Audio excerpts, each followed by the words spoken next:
Hello, my name's Alex, and I'll be going over question 7 for the project. And what it's kind of asking is what are the qualifications for DACA, what are the challenges, and what are some recent challenges and developments for DACA. So, what DACA stands for is Deferred Action for the Childhood Arrivals. And some person looking at this may not know what that kind of means, so I'm going to explain it to you guys. So what it means is when you came into, like, for people who came to the US undocumented when they are under the age of 16 and are in high school or have graduated with a high school diploma or have a GED and have little to no criminal record, they can apply for something called DACA. And basically what it is a kind of a worker's permit, so you can work and get a social security number and you can go to college through DACA.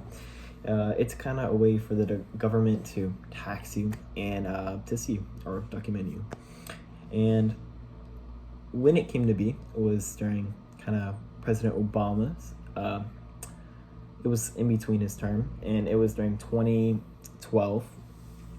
The point of this was so people whose parents brought them into the U.S. or they were born into the U.S. and their parents were undocumented, kind of gave them light, because before they were kind of like hiding and such, or like one wrong move they would have to be deported.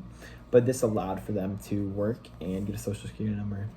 But it's no longer 2012, and then there's been kind of a lot of issues between them. So it was fine at first, but then Obama proposed that DACA not only be for children or people, but also for their parents and the families, and that made a lot of states not so happy. So that never really ended up passing, and then President Trump became president.